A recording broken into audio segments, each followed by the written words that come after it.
আমাদের ঠাকুর কিন্তু আলোচনা প্রসঙ্গে পরিষ্কার বলে দিয়েছেন, যখন ঠাকুরকে প্রশ্ন করা হয়েছিল যে একজন সৎসঙ্গী তিনি যখন মারা যাবেন, তিনি যখন মারা যান, পরবর্তী জন্ম তার কেমন হবে, ঠাকুরকে জিজ্ঞাসা করা হয়েছিল।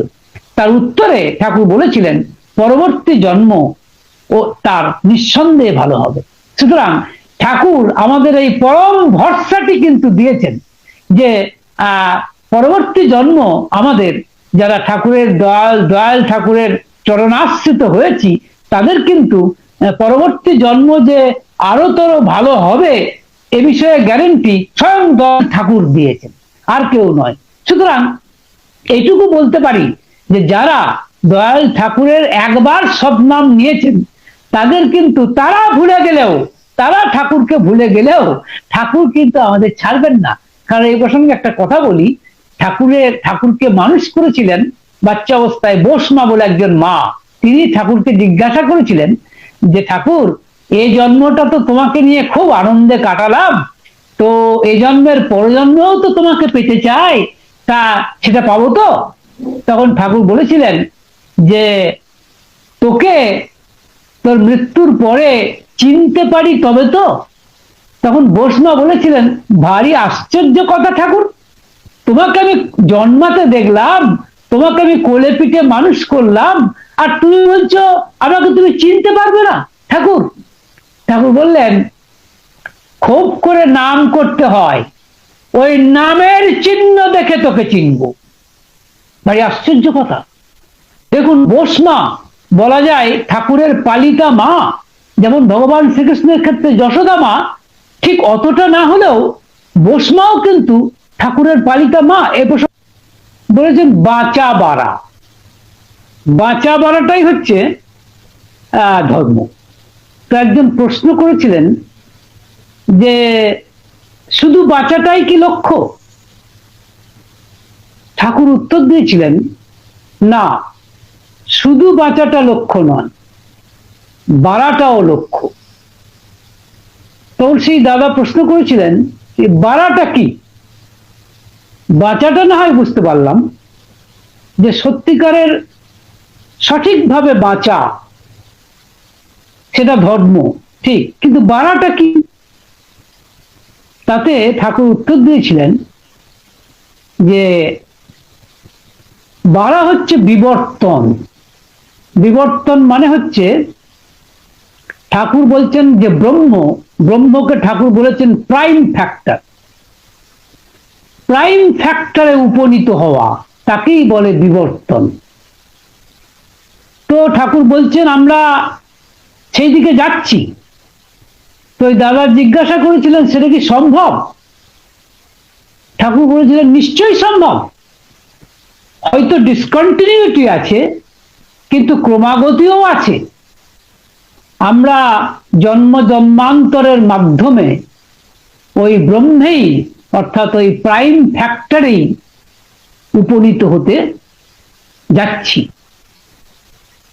তো জন্মান্তরবাদ সম্পর্কে পূর্ববর্তী যে সমস্ত পুরুষোত্তমরা রয়েছেন তারা বলেছেন, কিন্তু ঠাকুরের বৈশিষ্ট্য আমার কাছে যেটা মনে হয়েছে যে এত বিশদে বলেছেন এবং এত সহজভাবে বলেছেন যে আমরা বুঝতে পারি, বোধ করতে পারি।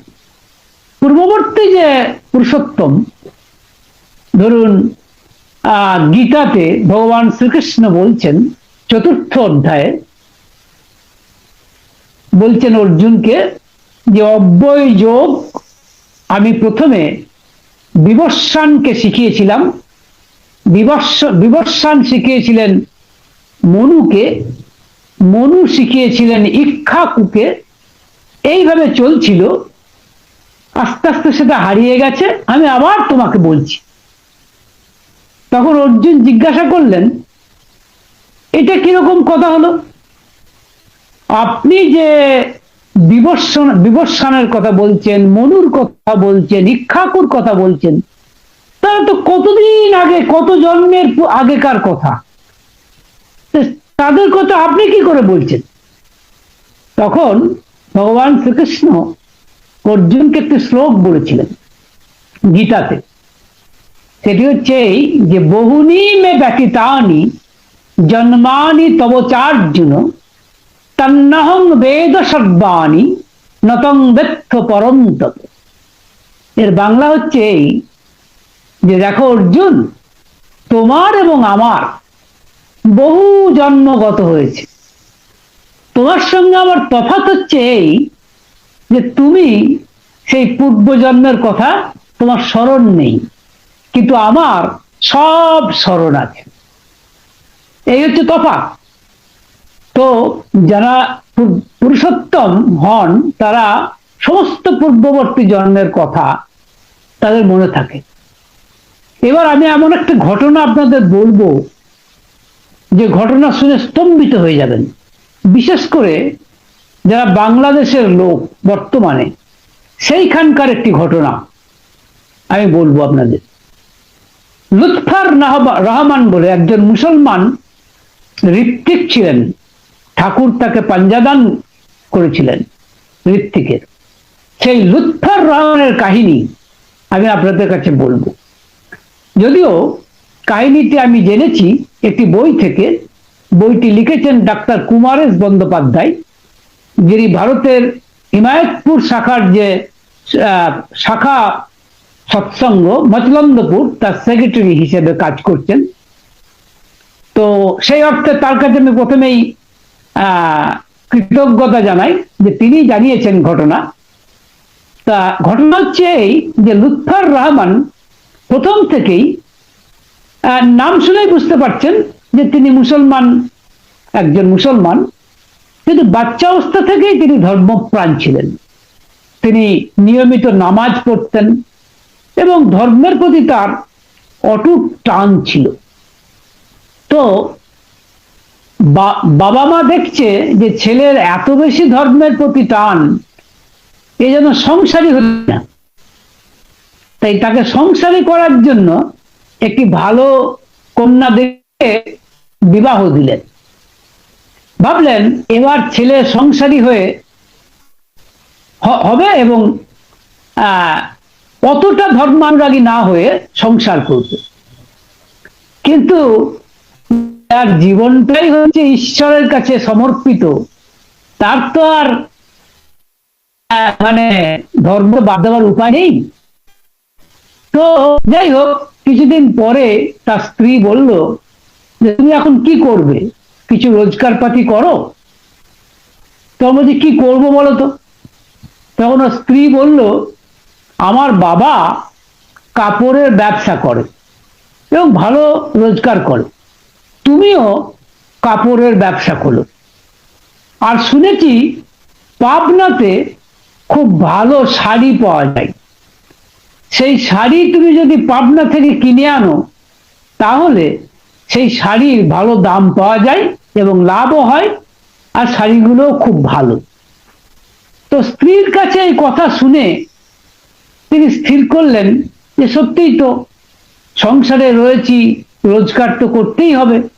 তাই তিনি ব্যবসা করার উদ্দেশ্য নিয়ে তিনি বেশ কিছু টাকা পয়সা নিয়ে পাবনার উদ্দেশ্যে যাত্রা করলেন। তিনি কিন্তু যশোরের মানুষ, যশোর জেলার মানুষ। তো ঈশ্বরদী স্টেশনে তিনি যখন ট্রেনের মধ্যে যাচ্ছেন একা একা, কোনোদিন পাবনা যাননি তার আগে, তখন তিনি দেখছেন যে হাফ হাতা সাদা পাঞ্জাবি এবং কালো পাড় ধুতি পরা এক ভদ্রলোক উঠলেন। আপনাদের জানিয়ে রাখি তার নাম সুবোধ সেনগুপ্ত। তিনি ডাক্তার ছিলেন এবং ঠাকুরের তিনি সভাপতি ঋত্বিক ছিলেন, এবং যশোরে যে 6 দিন ধরে ঠাকুরের উৎসব হয়েছিল এটি কিন্তু এই ডাক্তার সুবোধ সেনই অনুষ্ঠিত করেছিলেন। এবং তার স্ত্রী, তার মেয়ে এখনো বেঁচে আছেন আমাদের কলকাতার বাগবাজারে, নাম হচ্ছে বন্দনা দাশগুপ্ত। আপনারা জেনে রাখুন তিনি ঠাকুরকে দেখেছেন, ঠাকুর সম্পর্কে অনেক কিছু জানেন। আমি ঋদ্ধিমানকেও বলবো যদি কোনোদিন সম্ভব হয় ওই মায়ের কাছ থেকে কিন্তু বহু কথা শোনা যায়, এবং আমি জানি উনি বইও লিখেছেন অনেক। যাই হোক, তো সুবোধ সেনগুপ্ত তাকে দেখে ওই ট্রেনের মধ্যে লুৎফরদা কথা আরম্ভ করল, ভালো লাগলো দেখে। তখন কোথায় কোথায় জিজ্ঞেস করলেন আপনি কোথায় যাবেন? তা লুৎফরদা বললেন আমি পাবনা যাব। তখন সুভদ্রা বললেন আমিও তো পাবনা যাব। বলে আপনি পাবনা প্রায় যান নাকি? বলে হ্যাঁ আমি প্রায় যাই, ওখানে আমার গুরু আছেন শ্রী শ্রী ঠাকুর অনুকূলচন্দ্র। পাবনা থেকে এই 3-4 কিলোমিটার দূরে হিমায়তপুর বলে যে আশ্রম, সেখানে আমি যাই। তো আপনি কি নতুন যাচ্ছেন, এই প্রথম যাচ্ছেন? লুৎফরদা বললেন হ্যাঁ আমি তো এই প্রথম যাচ্ছি, আমি তো পাবনার কিছু চিনি না, তা আপনি একটু যদি আমাকে দেখিয়ে শুনিয়ে দেন তাহলে ভালো হয়। তখন সুভদ্রা জিজ্ঞেস করলেন, বললেন তো আপনি এক কাজ করতে পারেন কি, আপনি আমাদের আশ্রমে থাকতে পারেন, যেতে পারেন, কোনো অসুবিধা নেই। তখন লুৎফরদা বললেন দেখুন ব্যাপার কি জানেন, আমি তো মুসলমান, আমাকে কি আপনাদের হিন্দুদের আশ্রমে থাকতে দেওয়া হবে বা থাকাটা উচিত হবে? সুভদ্রা বললেন, ডাক্তার সুবোধ সেন, যে আমার গুরুদেব শ্রী শ্রী ঠাকুর অনুকূলচন্দ্র বলেন যে একজন খাঁটি হিন্দু, একজন খাঁটি মুসলমান, একজন খাঁটি খ্রিস্টানের মধ্যে কোনো তফাৎ নেই। ধর্ম এক আর তার কোনো প্রকার হয় না, মত বহু হতে পারে কিন্তু ধর্ম এক। কাজেই আপনি নিঃসন্দেহে আমাদের হিমায়তপুর আশ্রমে যেতে পারেন এবং থাকতে পারেন।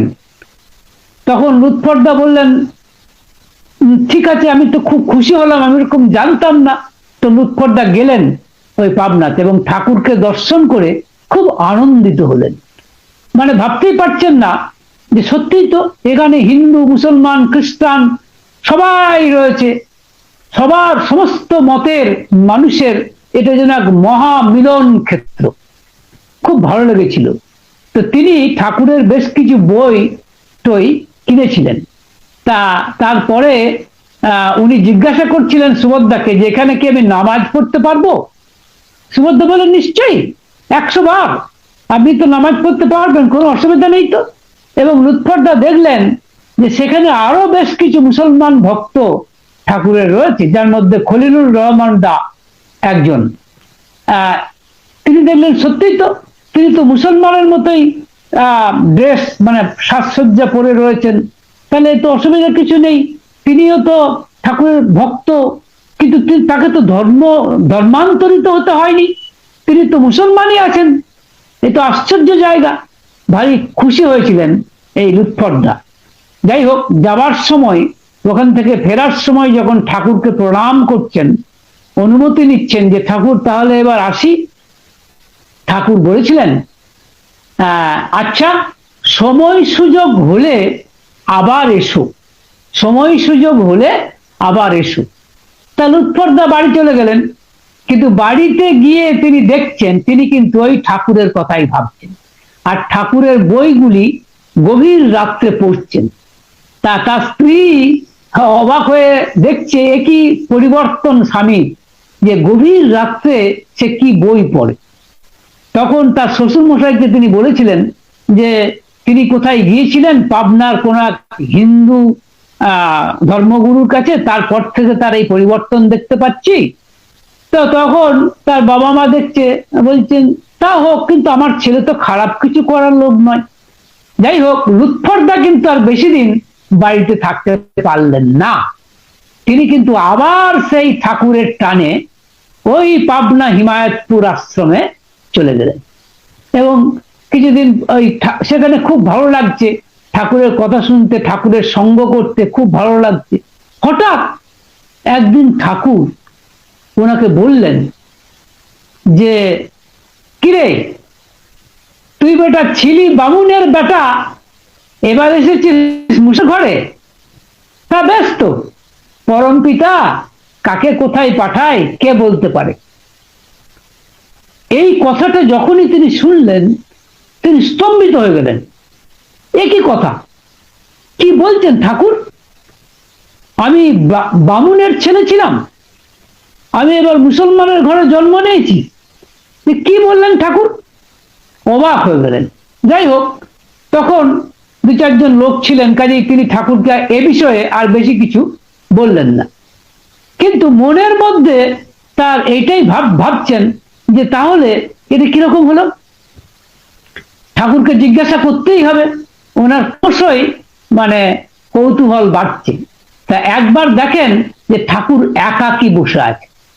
তখন লুৎফরদার মনে হলো এ যেন ঠাকুর তার জন্যই বসে আছে। তো এটা কিন্তু অনেক ভক্তই বলেন যে ঠাকুর তাকে সবচেয়ে বেশি ভালোবাসেন। এটা একটা প্রচলিত কথা আছে সৎসঙ্গ জগতে, যে ঠাকুরের ভক্তদের প্রত্যেকেই ভাবতেন ঠাকুর বোধহয় তাকেই সব থেকে বেশি ভালোবাসেন, এতই প্রেমময় তিনি। হয়তো সেই কারণেই তার নাম পরম প্রেমময়, এই জন্যই সম্ভবত। যাই হোক, তা লুৎফরদা ওই একা দেখতে পেয়ে ঠাকুরের কাছে গিয়ে ঠাকুরকে বলছেন, ঠাকুর, আচ্ছা আপনি যে বললেন যে আমি নাকি বামুনের বেটা ছিলাম, এবার মুসলমানের ঘরে এসে জন্মেছি, তাহলে এটা কি ব্যাপার ঠাকুর, আমাকে খুলে বলতে হবে। তো ঠাকুর ধরা দিচ্ছেন না। ঠাকুর বলছেন, এই কি বলতে কি বলে ফেলেছি কখন, এখন কি আর খেয়াল আছে? কিন্তু লুৎফরদা ছাড়বেন না।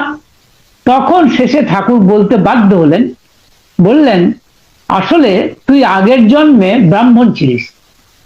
হ্যাঁ, তোর নাম ছিল গোপালচন্দ্র ভট্টাচার্য, আর তোর বাড়ি ছিল অমুক জায়গায়, আর তোর স্ত্রী এখনো বেঁচে আছে, তোর জন্য খুব দুঃখ করে, আর তোর দুই ছেলে আছে, বড় ছেলে চাকরি করে আর ছোট ছেলে চাষবাস নিয়ে থাকে। তখন তো লুৎফরদা ক্রমশই কৌতূহলী হয়ে পড়ছেন। তখন লুৎফরদা বললেন যে ঠাকুর, তাদেরকে আমি দেখা পাবো? ঠাকুর বললেন, ও তো পূর্বজন্মের ব্যাপার, এখন আর দেখা হলে তুই তো মায়ায় জড়িয়ে পড়বি, সেটা কি ঠিক হবে? লুৎফরদা বললেন, না ঠাকুর, মায়ায় জড়িয়ে পড়বো হয়তো আপনি বলছেন ঠিকই, কিন্তু আপনার দয়ায় আমি দেখতে চাই যে সত্যি সত্যি এই ঘটনা ঘটেছে কিনা, বা আমার স্ত্রী বেঁচে আছে কিনা। আপনি যে বলছেন বেঁচে আছে এবং আমার দুই ছেলে আছে, এটা সত্যি কিনা আমার খুব দেখার ইচ্ছা ঠাকুর। তখন ঠাকুর বললেন, আচ্ছা শোন, তাহলে তোকে বলি, তোর একটা কাজ বাকি আছে। বলে কি? যে কাজ হচ্ছে এই যে তুই, তোর বাড়িতে একটা আমলকি গাছ ছিল, সেই গাছ থেকে 10 হাত দূরে মাটির মধ্যে তুই এক রূপোর একটা ঘটিতে প্রচুর মানে রূপোর মুদ্রা, মানে টাকা জমিয়ে রেখে এসেছিলিস। সেই টাকাটা কিন্তু তোর হঠাৎ মৃত্যু হয়েছিল বলে, দুদিনের জ্বরে তোর মৃত্যু হয়েছিল বলে তুই তাদেরকে দিতে পারিসনি। তা সেই টাকাটা তুই তোর তোর ওই বৃদ্ধা স্ত্রী এবং দুই ছেলেকে বন্টন করে দিয়ে আয়, এটা তোর একটা কাজ, ওইটা করে চলে আসবি। তখন লুৎফরদা বললেন, আগে ঠিক আছে, কিন্তু ওরা কি আমাকে চিনতে পারবে ঠাকুর? ওরা যদি আমাকে না চিনতে পারে, এবার আমি বা চিনবো কি করে? তখন ঠাকুর তাকে কানে কানে দু একটি কথা বলেছিলেন যে যদি প্রয়োজন হয় তাহলে বলবি, না হলে বলবি না। তো যাই হোক, তিনি শুনেছিলেন, শুনে বলেছিলেন, আমার কোথায় বাড়ি ছিল ঠাকুর? সেই বাড়ির কথাটা, বাড়ি কোথায় ছিল সেটি ঠাকুর বলে দিয়েছিলেন, কিন্তু কিভাবে যেতে হবে, কোথায় সেটা অবস্থিত, সেটা কিন্তু বাংলাদেশি, বর্তমান বাংলাদেশি, সেটা কিন্তু তিনি ঠাকুর কিন্তু বলেননি। তো ঠাকুরের আশীর্বাদ নিয়ে তিনি অনুসন্ধান করতে গিয়েছিলেন যে ঠাকুর যা বললেন তা কতদূর সত্য, এবং ঠাকুর যা আদেশ দিলেন যে ওই করে দেওয়ার কথা, সেইটা তিনি করার জন্য তিনি কিন্তু গেলেন, ওই রিস্ক নিয়েই গেলেন। গিয়ে তিনি বাসে করে প্রথমে যশোর গেলেন। যশোরে গিয়ে ভাবছেন যে তাই তো, সেখান থেকে যে জায়গা আছে তো বহু দূর, সেই জায়গাতে কি করে যাব, এরকম ভাবছেন। আর ঠাকুরের দেওয়া যে সৎ মন্ত্র, সৎ নাম, সেই নাম তিনি জপ করছেন। আর ঠাকুরের চেহারাটিকে ওই আজ্ঞা চক্রে অর্থাৎ দুই ভ্রুর মাঝখানে ওই বারবার দেখছেন আর মনে মনে বলছেন, ঠাকুর তুমি আমাকে পথ দেখিয়ে দাও, কারণ পথ তো আমি চিনি না। হ্যাঁ, মানে রবীন্দ্রনাথেরও দেখবেন একটা গান আছে যে মানে মোর হাত ধরে তুমি নিয়ে চলো সখা, আমি তো এ পথ চিনি না। হ্যাঁ, তো মানে তিনি বলছেন আমাকে তুমি পথ দেখাও। হঠাৎ দেখছেন যে একটি বৃদ্ধ ভিখারি এসে তার কাছে কিছু চাইছে, মানে ভিক্ষা চাইছে। তখন লুৎফরদা যাই হোক পকেট থেকে একটু পয়সা দিয়েছেন তাকে, দিয়ে আস্তে আস্তে চলে যাচ্ছে। হঠাৎ লুৎফরদা বললেন যে এই শুনুন ভাই, নাকি মানে মনে মনে ভাবছেন যে এই ভিখারিরা তো বিভিন্ন জায়গায় ভিক্ষা করে বেড়ায়, এরা হয়তো ওই জায়গার হদিশ দিলেও দিতে পারে। তো তখন তিনি বললেন যে আচ্ছা অমুক জায়গার নাম শুনেছ? তখন হ্যাঁ, আপনাদের বলে রাখি পুরো ব্যাপারটা কিন্তু আপনারা এই বই থেকে জানতে পারবেন। এই হিমায়তপুর ধাম থেকেই এবারে দোল উৎসবে এই বইটি উদ্বোধন হওয়ার কথা আছে। সেটা বাস্তবে সম্ভব হবে কিনা জানি না, যদি হয় তাহলে এই বইটা থেকে আপনারা জানতে পারবেন। সেই জায়গার নাম, প্রত্যেকটি ব্যাপারে ডিটেলস বলা আছে। তো যাই হোক, ওই ভিখারি কিন্তু বলেন হ্যাঁ আমি চিনি, আপনি প্রথমে এক কাজ করুন, এই একটা বাস আছে যেটা ঝিকর গাছা যাচ্ছে, সেই ঝিকর গাছা থেকে, ঝিকর দহ না ঝিকর গাছা, সেইখান থেকে আপনাকে যেতে হবে রিক্সাতে। সেই রিক্সা থেকে হেঁটে যেতে হবে সেই জায়গা। এই কথা শুনে ওই ভিখারির কথাকে বিশ্বাস করে আমাদের লুৎফরদা জিকরদহ বা জিকরগঞ্জ যাবার বাসে উঠে পড়লেন। উঠে পড়ে সেখানে নেমে দেখছেন সত্যি একজন রিক্সাওয়ালা দাঁড়িয়ে আছে। সেই রিক্সাওয়ালাকে বললেন, ভাই তুমি অমুক গ্রাম চেনো? রিক্সাওয়ালা বললেন, হ্যাঁ চিনি, আমি আপনাকে নিয়ে যাব, চলুন আপনি উঠুন। উঠলেন এবং অনেকটা নিয়ে যাওয়ার পরে বললেন এখান থেকে প্রায় 3 কিলোমিটার, কিলোমিটার তো নয় তখন বলছেন মাইল আর কি, 3 মাইল যেতে হবে। তো সেখানে যাওয়ার তো রাস্তা নেই, আপনাকে এই মাঠের মধ্যে হেঁটে হেঁটে যেতে হবে। তো তখন পরন্ত বিকেল, কারণ তিনি ভোরবেলায় শুরু করেছেন যাত্রা। তো যাচ্ছেন হেঁটে হেঁটে, তো একটি পুকুরের সামনে দেখছেন যে একটি গরু ঘাস খাচ্ছে আর এক ভদ্রলোক বসে আছে। তাকে জিজ্ঞাসা করছেন যে আচ্ছা অমুক ভট্টাচার্যের বাড়ি কি জানেন কোথায়? এই গ্রামে শুনেছি। তখন সেই ভদ্রলোক বলছেন, হ্যাঁ ও আপনি যার কথা বলছেন গোপাল ভট্টাচার্য, তাকে আমরা কানাই নামে চিনি, সে আমার বন্ধু ছিল, আমার বন্ধু লোক ছিল, সে মাত্র 2 দিনের জ্বরে মারা গেল। তা যান চলুন, ওই গ্রামে তো আমারও বাড়ি, তা চলুন আমি আপনাকে বাড়ি দেখিয়ে দিচ্ছি। ওই বাড়িতে তার স্ত্রী, বৃদ্ধা স্ত্রী আছেন, বারান্দায় বসে থাকেন, খুব কম কথা বলেন, তা চলুন আমি দেখিয়ে দিচ্ছি। তো তিনি গিয়ে সেই বাড়িটা দেখিয়ে দিলেন, দিয়ে তিনি চলে গেলেন। তা লুৎফরদা দেখছেন যে বারান্দায় এক বৃদ্ধা বসে আছে, অনেকক্ষণ ধরে তাকিয়ে ভাবছেন আশ্চর্য তো, ঠাকুরের কথা এইভাবে অক্ষরে অক্ষরে মিলে যাচ্ছে, তো এই আমার পূর্বজন্মের স্ত্রী, আশ্চর্য তো। তখন হ্যাঁ, এই প্রসঙ্গে এই গল্পে যাওয়ার আগে আপনাদের একটা কথা বলি। হাউজারম্যানরা আপনারা জানেন আমেরিকান ভক্ত। হাউজারম্যান বলে একজন ভক্ত, তার মা ঠাকুরকে জিজ্ঞাসা করেছিলেন যে পূর্বজন্মের কথা জেনে লাভটা কি, পূর্বজন্মের কথা জেনে লাভটা কি? ঠাকুর উত্তর দিয়েছিলেন যে লাভ আছে, লাভ এই যে পূর্বজন্মের ব্যাপার যদি আমি জানতে পারি, সেখানে কি কি ভুল হয়েছিল, সেই ভুলগুলো আর ভবিষ্যতে করব না, আর ভালো কাজ যেগুলো করেছিলাম সেগুলো আরো ভালো করে কি করে করতে পারি সেটা আমরা জানতে পারি বা বুঝতে পারি। তাই পূর্বজন্ম জানার প্রয়োজনীয়তা বা লাভ আছে। তো যাই হোক, এই লুৎফরদা, সুতরাং আপনাদের বলি যে জন্মান্তরবাদ কিন্তু জানাটা কিন্তু এমনি এমনি নয়, তার একটা অত্যন্ত মানে ব্যবহারিক প্রয়োজনীয়তা আমাদের জীবনে আছে, এবং আমাদের বুঝে দেখা দরকার যে আমরা ছিলাম আমরা আছি এবং থাকবো, এবং শেষ পর্যন্ত ওই ঠাকুরের কথা অনুযায়ী ওই প্রাইম ফ্যাক্টর বা ব্রহ্মেই উপনীত হব। যাই হোক, আমি আসল কথায় আসি। তো সেই লুৎফর রহমান দা দেখছেন যে সেই পূর্বজন্মের স্ত্রী বৃদ্ধা মাটি রয়েছেন, আর তখন লুৎফর দা পূর্ণ যুবক। তা ভাবছেন ওই কি করে কথা আরম্ভ করবেন। তাই মা, বৃদ্ধা মাটি তখন বলছেন, তুমি কে বাবা? মুসলমানের ড্রেস পরে আছেন তিনি। তখন লুৎফরদা বলছেন, আমি এসেছি পাবনা হিমায়তপুরের শ্রী শ্রী ঠাকুর অনুকূলচন্দ্র সৎসঙ্গ আশ্রম থেকে।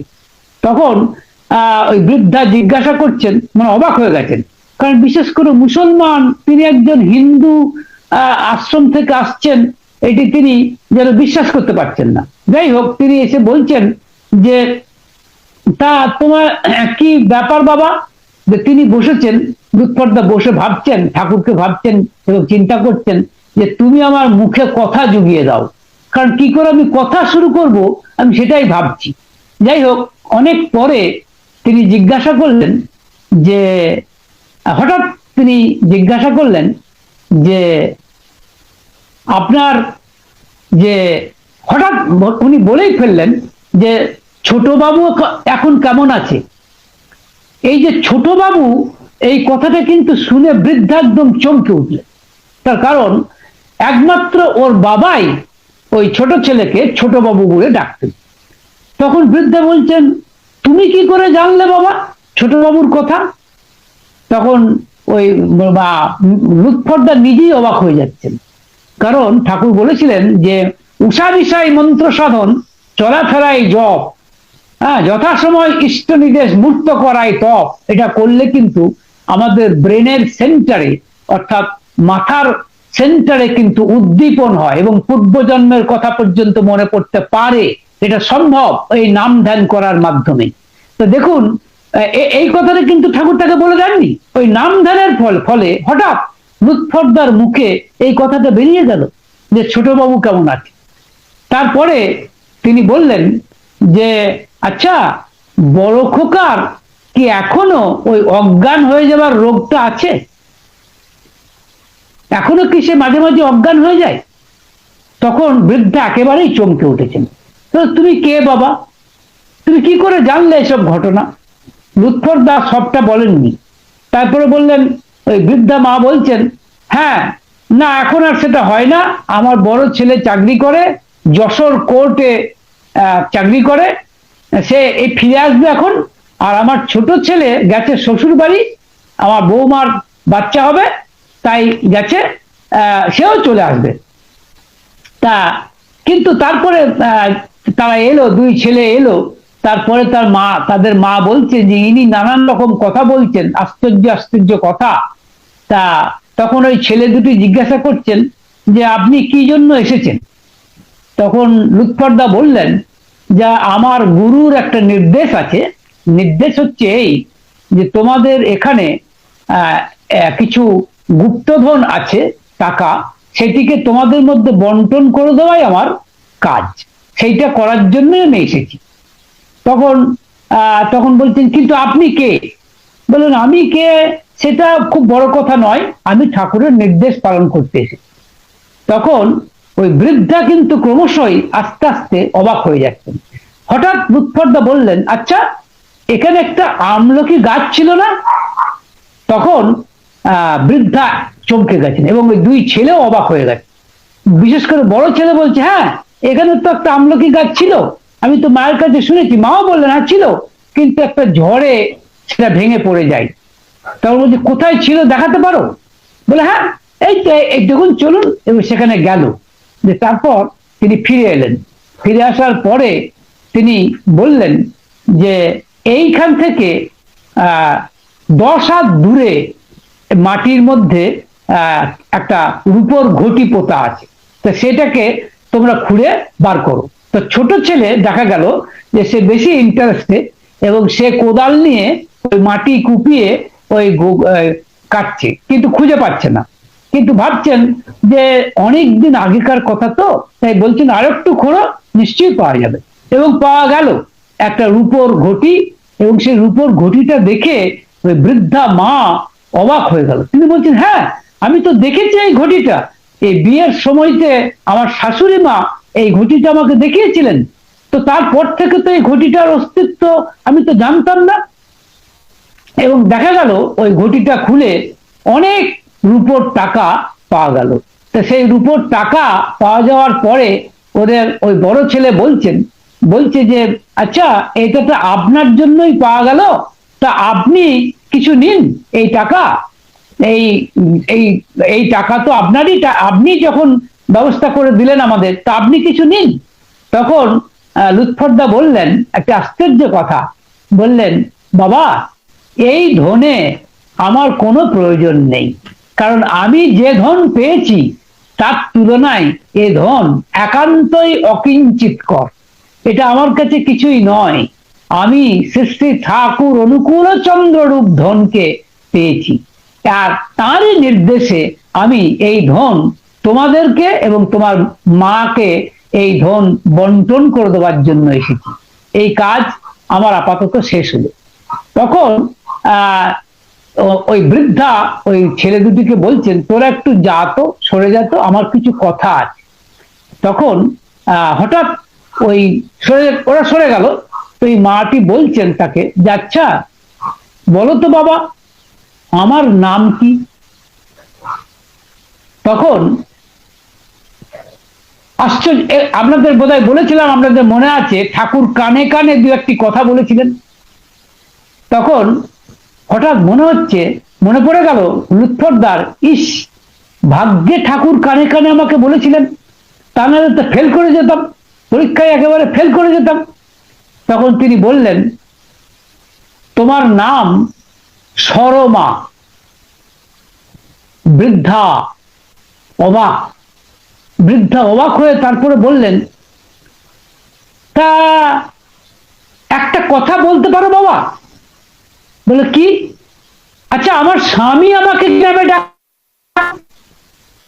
তখন লুৎফরদা এটাও কিন্তু দয়াল ঠাকুর তাকে জানিয়ে দিয়ে বলছেন, ভাবছেন যদি দয়াল ঠাকুর এর কথা জানিয়ে না দিতেন তাহলে আমি নির্ঘাত ফেল করে যেতাম, শুধু তাই নয় এও তো বিশ্বাসে। তখন তিনি ওই মাকে বললেন যে তোমার স্বামী তোমাকে লজ্জাবতী বলে ডাকতো।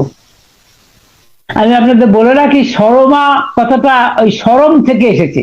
সরম মানে লজ্জা বলে না, তা স্বাভাবিকভাবেই স্বামী স্ত্রীর ব্যাপার, একান্ত গোপনীয় ব্যাপার, কিন্তু স্বামী তাকে লজ্জাবতী বলতো, কিন্তু এটা একমাত্র স্ত্রী ছাড়া আর কেউ জানার কথা নয়।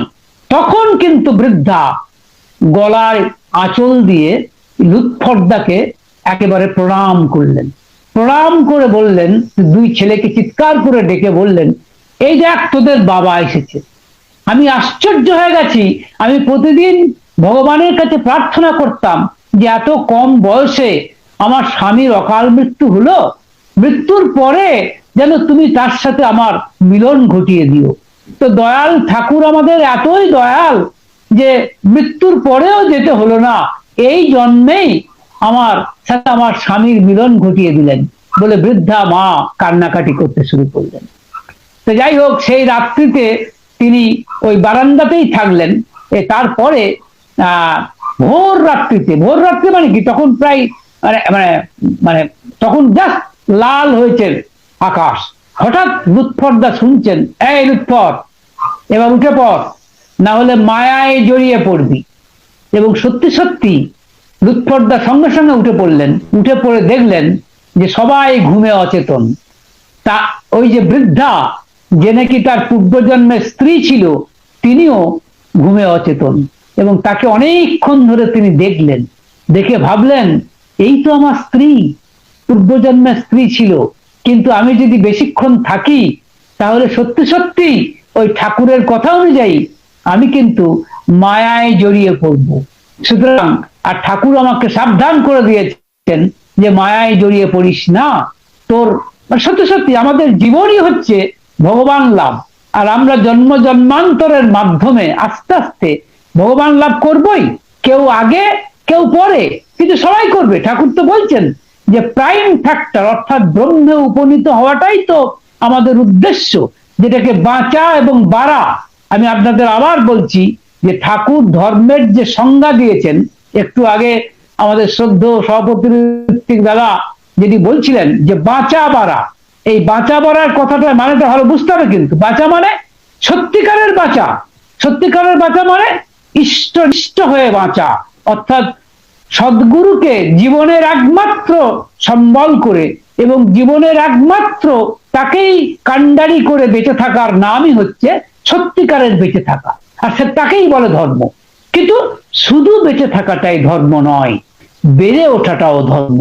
তাই ঠাকুর বাড়ার কথা বললেন, এবং বাড়া মানে বিবর্তন। বিবর্তন মানে আমি আগের জন্মে যেমন ছিলাম, আমি যেন এ জন্মে তার চেয়ে অন্তত একটু আরো ভালো হই, আরো যেন ঈশ্বরের দিকে এগিয়ে যায়।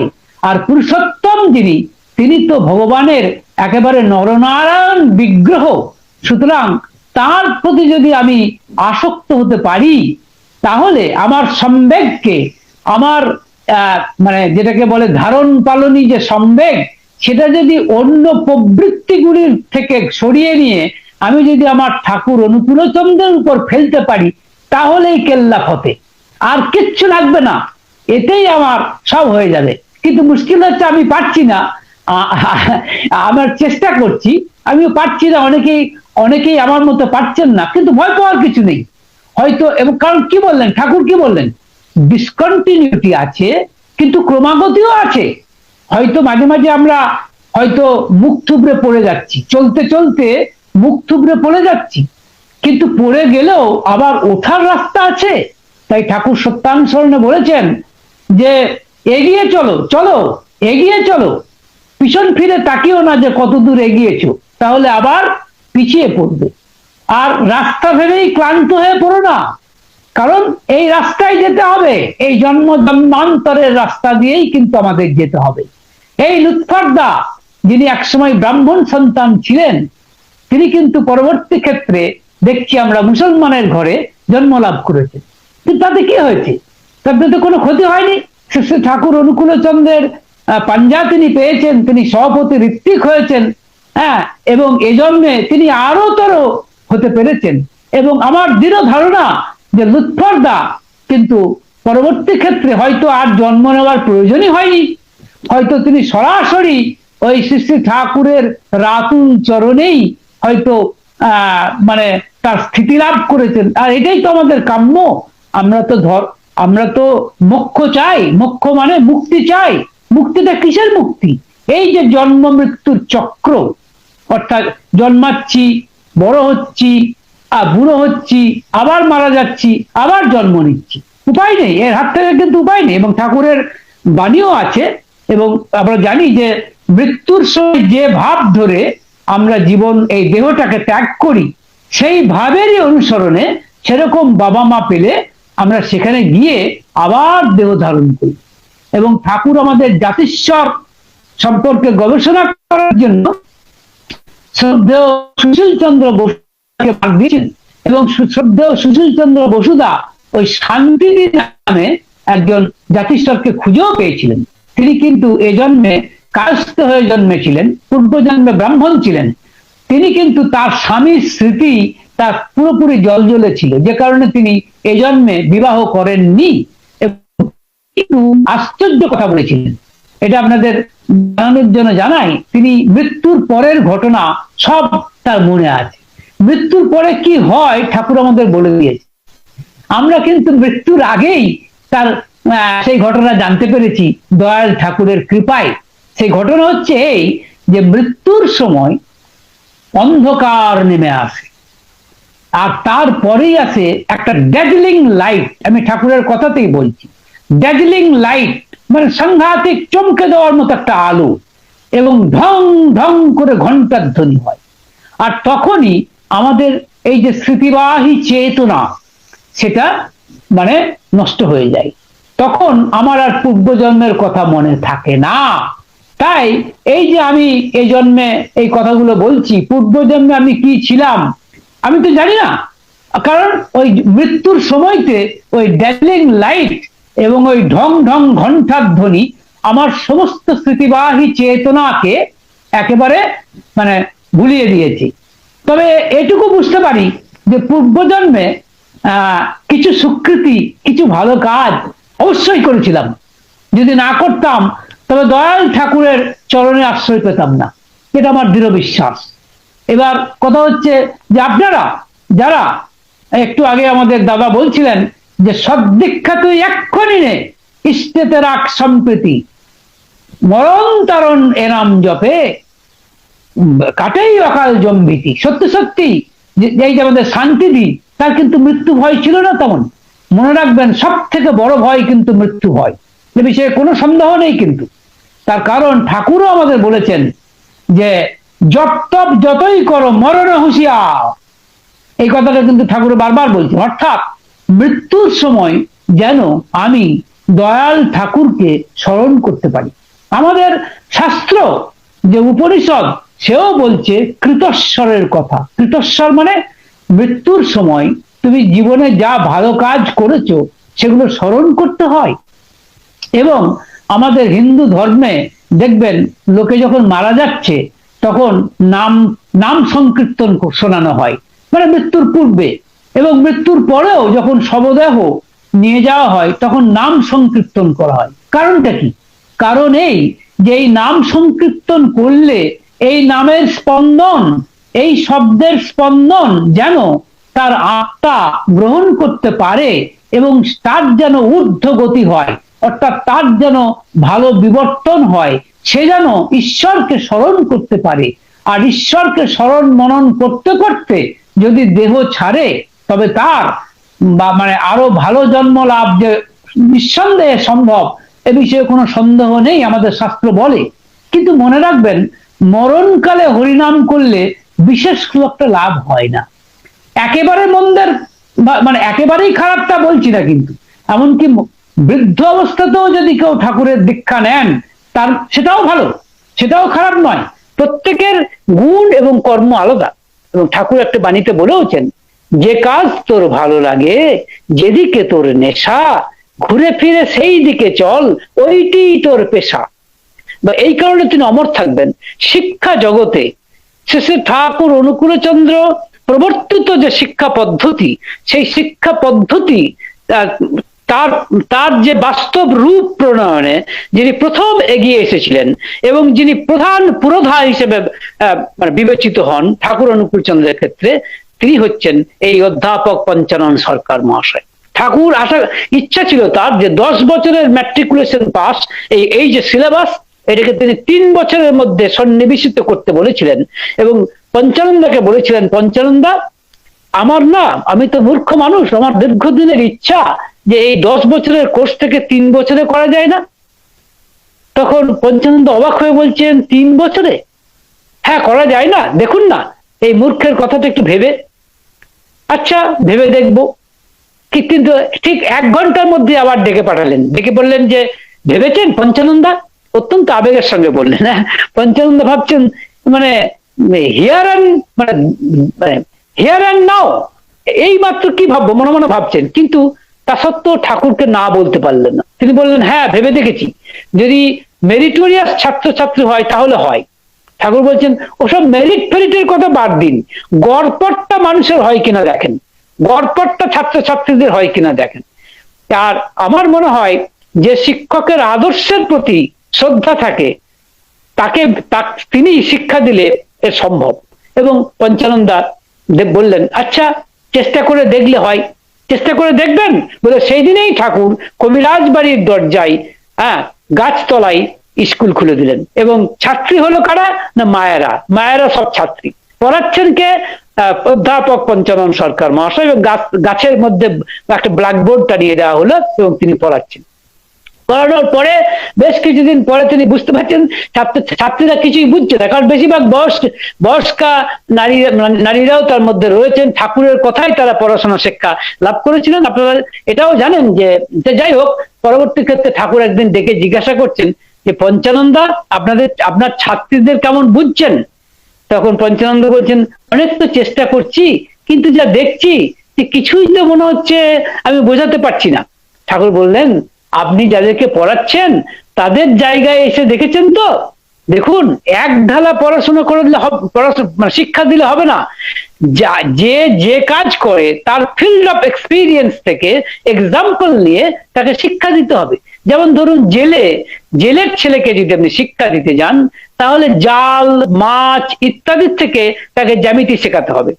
তা যদি ছুতরের ছেলেকে শিক্ষা দিতে চান, তাহলে তাকে ওই কাঠ এবং এই সমস্ত তার যে ফিল্ড অফ এক্সপিরিয়েন্স থেকেই আপনাকে শিক্ষা দিতে হবে। এইসব মায়েদেরকে যদি আপনি লম্ব শেখাতে চান, তাহলে ওই আপনাকে শিলের উপর নোড়া দাঁড় করিয়ে দেখাতে হবে, যেমন বাটনা বাটে, যে এই হলো লম্ব, সোজা করে দাঁড়িয়ে। সুতরাং ঠাকুর বলছেন, এক ঢালা শিক্ষা দিয়ে যাবেন আর সবাই বুঝে যাবে, একথা কল্পনাও করবেন না, মনে একদম স্থান দেবেন না পঞ্চানন্দা। তখনই পঞ্চানন্দা বুঝলেন যে যে বৈশিষ্ট্য অনুযায়ী পড়াতে হবে, পরিবেশ অনুযায়ী এবং প্র্যাকটিক্যাল বেস পড়াতে হবে, এবং তিনি এই কাজে সমর্থ হয়েছিলেন। এবং ঠাকুর অনুকূলচন্দ্র যে তপবন বিদ্যালয় প্রতিষ্ঠা করেছিলেন, এবং সেই তপবন বিদ্যালয় থেকে কিন্তু বহু মানুষ কিন্তু পাশ করেছিলেন, বহু ছাত্রছাত্রী পাশ করেছিলেন, এটা আপনারা জানেন। এবং সেইখান থেকে আইএসসি বিএসসি পড়ানো হতো। এবং এই প্রসঙ্গে একটা কথাও আমরা দেখতে পাচ্ছি যে কতখানি হয়ে উঠেছিলেন এই পঞ্চানন্দা, যে এডওয়ার্ড কলেজে, পাবনার যে এডওয়ার্ড কলেজ, সেই এডওয়ার্ড কলেজে মানে তাদেরকে পরীক্ষা দেওয়ার ব্যবস্থা করার জন্য প্র্যাকটিক্যাল, কারণ সায়েন্স তো প্র্যাকটিক্যালটা সেইখানে যাতে ক্লাস করতে পারে সেই জন্য অনুমতি চাওয়া হয়েছিল। এবং থিওরিটা ওই হিমায়তপুরের তপবন বিদ্যালয় থেকেই হবে, এবং তারা করেও ছিল। কিন্তু যখন অনুমতি নেওয়া হলো যে এডওয়ার্ড কলেজে ওই প্র্যাকটিক্যাল ক্লাস করানো হবে, তখন সেখানে কিন্তু ব্রিটিশ অধ্যক্ষ, মানে ইংরেজ প্রিন্সিপাল, তিনি বললেন যে এই গ্রামে এরা সায়েন্স কি বুঝবে, এরা কি প্র্যাকটিক্যাল করবে? ইংরাজি, অঙ্ক এবং সংস্কৃত জানে, তিনটে বিষয়ে সমান পারদর্শী এমন যদি তাদের কোনো মাস্টারমশাই থাকে, তাহলে আমি তাদেরকে পরীক্ষা করব। পরীক্ষায় যদি তারা সফল হয়, তবেই তাদেরকে আমি প্র্যাকটিক্যাল, তাদের ছাত্রছাত্রীদেরকে প্র্যাকটিক্যাল করার সুযোগ দেব। সেই সময় ঠাকুর বললেন, পঞ্চানন্দা তাহলে কি হবে? পঞ্চানন্দা প্রণাম করে বললেন, কাউকে যেতে হবে না, আপনি আমাকে আশীর্বাদ করুন, আমি যাব।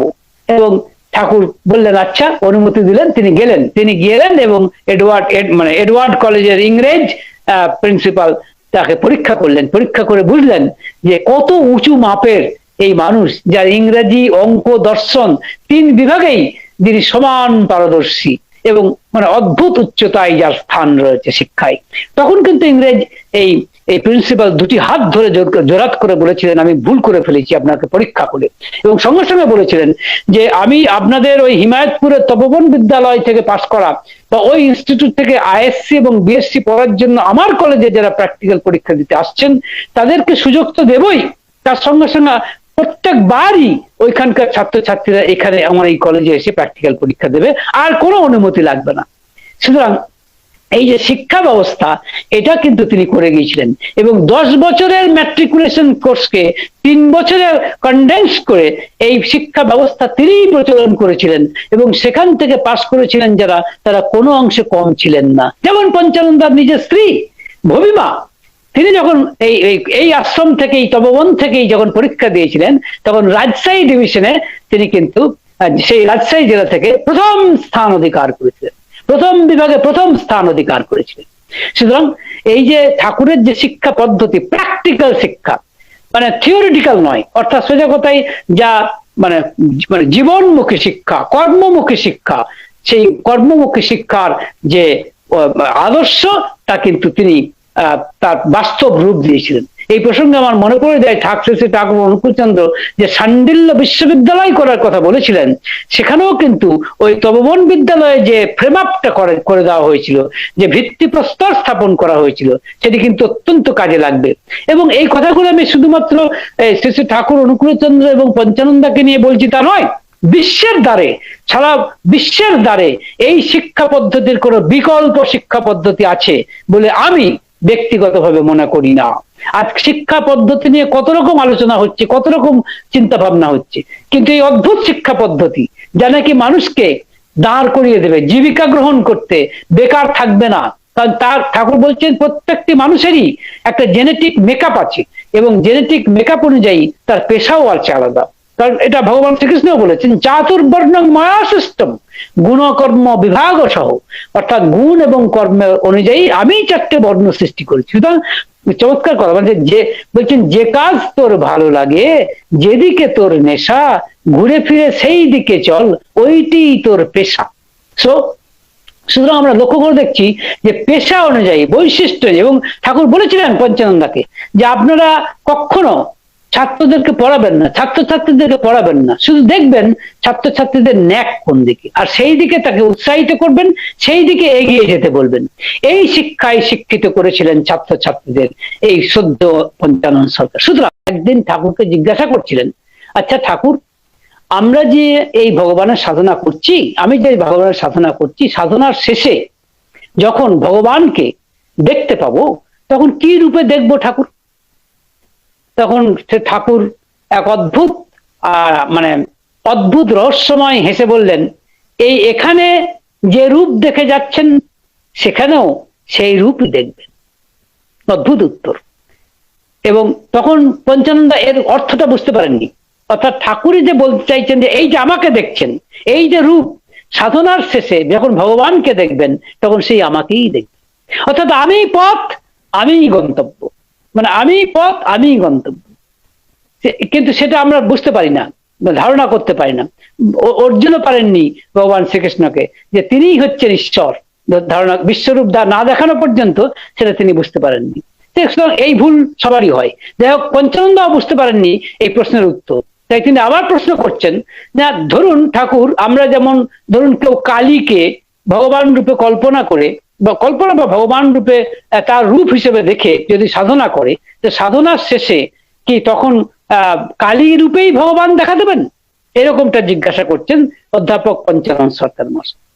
ঠাকুর দূর প্রান্তের দিকে তাকিয়ে বললেন, ওই যে এই এখান থেকে যে রূপ দেখে যাচ্ছেন সেখানেও সেই রূপই দেখবেন। এবার পঞ্চানন্দা বুঝলেন ঠাকুর কি ইঙ্গিত করতে চাইছেন। অর্থাৎ যাকে ইষ্ট রূপে তিনি ধরেছেন তিনি ঈশ্বর, তবে সাধনার শেষ পর্যায়ে সেটি দেখা যায়। সুতরাং পঞ্চানন্দা বলছেন এবং লিখেছেন, আমার জীবনের শেষে ঠাকুর অনুকূলচন্দ্র এই বইতে তিনি এই কথা লিখেছেন, আমার জীবনের শেষ প্রশ্নের শেষ উত্তর পেয়ে গেলাম। এই কথাটা আপনাদের এই কারণেই বলছি, পুরুষোত্তমকে পাওয়া মানুষের কাছে চরম ভাগ্যের কথা। কারণ তিনি কিন্তু কোনো দেবদেবী নন, তিনি স্বয়ং ঈশ্বর, মানুষ রূপে এসেছেন। এটা আমাদের চরম সৌভাগ্য। তাই পুরুষোত্তম যখন আসেন, তিনি একদিকে গুরু, একদিকে আচার্য এবং একদিকে স্বয়ং পুরুষোত্তম অর্থাৎ স্বয়ং ভগবান। তাকে পাওয়াটাই এক চরম ভাগ্যের কথা। বুঝতে পারি না যে স্বয়ং ভগবান তিনি। সুতরাং এই যে শেষ প্রশ্নের শেষ উত্তর, যে ঈশ্বর ভগবান রূপেই মানে মানুষ রূপেই আসেন, এবং তখন তাকে আমরা বলি পুরুষোত্তম, বা বলতে পারেন সুপ্রিম পার্সন। সেই পুরুষোত্তমকে যখন ধরি, সেই পুরুষোত্তমের দীক্ষা নিয়ে যখন আমরা সাধনার পথে এগিয়ে যাই, তখন সাধনার শেষ পর্যায়ে আমরা কিন্তু ভগবান রূপে যাকে দেখি, ওই সেই তাকেই। সুতরাং যে পথ দিয়ে এসেছি, পথের শেষে সেই তাকেই আবার দেখতে পাই। সুতরাং এটি কিন্তু আরেকটা দিক আমরা লক্ষ্য করে দেখছি পঞ্চানন সরকার মহাশয় এই ভক্তের জীবনীতে, যে এটা কিন্তু তার তিনি শেষ প্রশ্নের শেষ উত্তর পেয়েছেন। কোথাও আমার মনে হয় এটা শুধু পঞ্চানন সরকার মহাশয়ের নিজের জীবনের কথা নয়, প্রত্যেকটি মানুষের অন্তরের অন্তরতম কথা, অন্তরতম প্রশ্ন, এবং আমি মনে করি যে অন্তরতম প্রশ্ন, এবং এই প্রশ্নের উত্তর কিন্তু এটাই যে পুরুষোত্তমই হচ্ছেন শেষ বিচারে ভগবানের রূপ। মানে সোজা কথায় ভগবানের যে বাহ্যিক রূপ, সেটা কিন্তু তিনি, বাহ্যিক বলুন বা যাই বলুন, তার রূপ কিন্তু তিনি। তার সুতরাং বলা হয় ভগবান নিরাকারেও থাকেন, সাকারেও থাকেন, সাকার রূপ কিন্তু স্বয়ং পুরুষোত্তম, এটা বুঝতে হবে। এই নেতাজি সুভাষচন্দ্রের মা প্রভাবতী দেবী কিন্তু প্রথম ঠাকুরকে গ্রহণ করেছিলেন, তারপরে তার বাবা। কিভাবে করলেন? নেতাজি সুভাষচন্দ্র বসুর মামা ব্যারিস্টার জেএন দত্ত, তার স্ত্রী যাকে আমরা দত্তমা বলে জানি, তিনি কিন্তু প্রথম শ্রী ঠাকুর অনুকূলচন্দ্রকে ধরেছিলেন। এবং তার থেকে তার সঙ্গে এসেছিলেন নেতাজির মা, তিনি কিন্তু বুঝতে পেরেছিলেন ইনি পূর্ণ জ্ঞানী এবং তিনি দীক্ষা নিতে দ্বিধা করেননি, এবং তিনি তার স্বামীকেও এই দীক্ষা দেওয়া করিয়েছিলেন। আমরা কি জানি যারা নেতাজি সুভাষচন্দ্র বসুর সম্পর্কে এত কথা বলছেন, আমরা কি জানি যে নেতাজি সুভাষচন্দ্র এরকম একটি ফসল ফলাতে গেলে বাবা মা কিরকম দরকার? যা যা বলেছেন শ্রী শ্রী ঠাকুর অনুকূলচন্দ্র তার বাবা মা তাই। শুনে রাখুন, জানকীনাথ বসুর সাথে প্রভাবতী দেবীর বয়সের পার্থক্য প্রায় 12 বছর। শুনে রাখুন, জানকীনাথ বসু কুলীন কাস্ট, প্রভাবতী দেবী দত্ত মৌলিক কাস্ট। প্রভাবতী দেবীর বাবা যখন জানকীনাথ বসুকে নির্বাচন করলেন তখন তিনি একটি স্কুলের মাস্টারমশাই, কিন্তু বুঝেছিলেন এই ব্যক্তিটির মধ্যে চরিত্র আছে। তিনি তাকে জামাতা রূপে, জামাই রূপে গ্রহণ করেছেন, মানে সিলেক্ট করেছিলেন। এবং প্রভাবতী দেবী সাথে বিবাহটা কেমন বুঝতে পারছেন? বর্ণ, বংশ, চরিত্র, স্বাস্থ্য সব দিক থেকে একেবারে ম্যাচ, যেটা ঠাকুর বলেছেন। সুসন্তান চাইতে গেলে যা যা করা দরকার বিজ্ঞান, যা ঠাকুর বলেছেন এদের ক্ষেত্রে ঠিক সেটাই ঘটেছে বলেই শুধু নেতাজি সুভাষচন্দ্র বসু নয়, তাদের প্রত্যেকটি সন্তান হয়েছে এক একটি রত্ন। সুশীল চন্দ্র বসু আমাদের শেষে ঠাকুর অনুকূলচন্দ্রের ভক্ত, যখন এই নেতাজির মাকে জিজ্ঞাসা করেছিলেন যে মা, আপনি এরকম রত্নগর্ভা হলেন কি করে? আপনার সব সন্তানই এত মানে প্রতিভার অধিকারী হলো কি করে? প্রভাবতী দেবী বলেছিলেন, তা তো জানি না বাবা, তবে একটা কথা জানি, স্বামীর সাথে স্ত্রীর যে মতান্তর হয় এ আমি কখনোই টের পাইনি। চিন্তা করুন, স্বামী স্ত্রীর সাথে মতান্তর হয়নি, তো এই জন্যই তো নেতাজি হয়েছে। যে সমস্ত রাজনৈতিক নেতৃবর্গ নেতাজি নিয়ে এত কথা বলেন, যেসব গবেষক নেতাজি নিয়ে এত কথা বলেন, এইসব ঘটনাগুলো জানেন, এইসব প্রেক্ষাপটগুলো জানেন তো তারা? জানেন না, কিন্তু এ বিজ্ঞান শিখতে হবে শ্রী শ্রী ঠাকুর অনুকূলচন্দ্রের কাছে।